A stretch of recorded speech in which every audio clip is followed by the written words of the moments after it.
আসসালামু আলাইকুম প্রিয় শিক্ষার্থীরা, আশা করছি তোমরা সবাই ভালো আছো।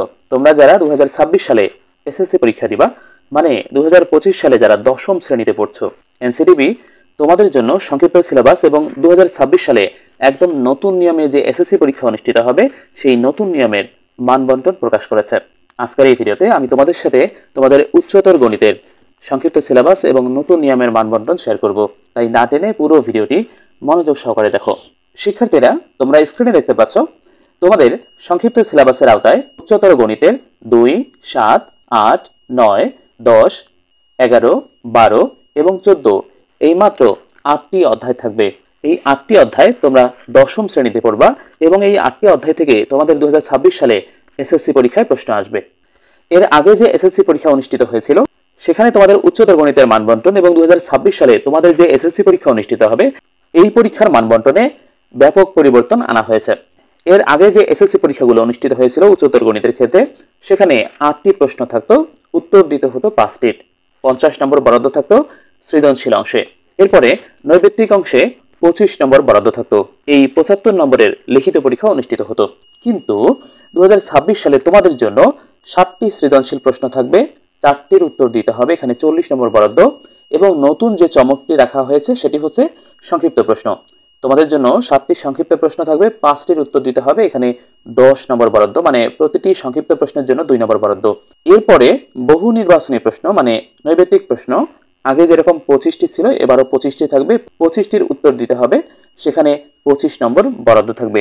এই মোট 75 নম্বরের লিখিত পরীক্ষা অনুষ্ঠিত হবে। এরপরে 25 নম্বরের ব্যবহারিক পরীক্ষা অনুষ্ঠিত হবে। এই 25 নম্বরের ব্যবহারিক পরীক্ষার জন্য এনসিটিবি তোমাদের জন্য 5টা ব্যবহারিক প্রশ্ন এখানে দিয়েছে।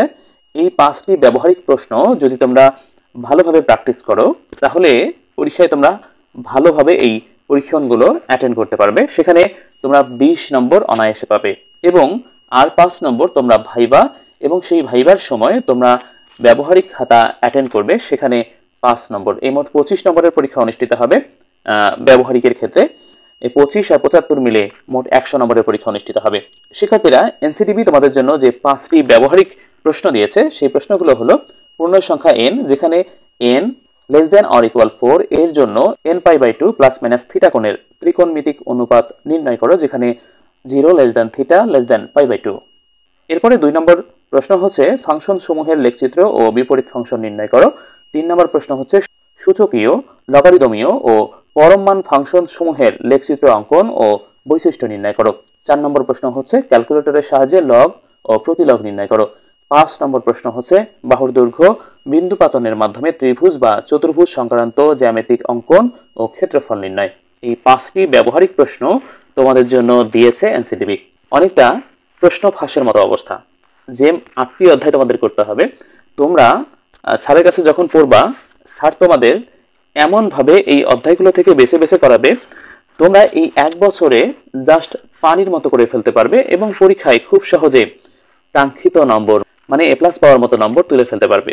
শিক্ষার্থীরা, তোমরা সবাই ভালো থাকবে, সুস্থ থাকবে। আজকের এই ভিডিওটি এখানে শেষ করছি।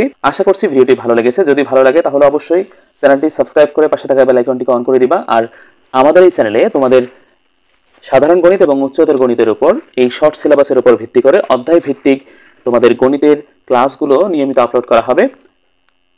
সেই ক্লাসগুলো পেতে চাইলে আমাদের চ্যানেলটি তোমরা অবশ্যই দেখবা। সেজন্য বলছি চ্যানেলটি সাবস্ক্রাইব করো এখনই এবং পাশে থাকা বেল আইকনটিকে অন করে দাও। শিক্ষার্থীরা, দেখা হবে পরের ভিডিওতে।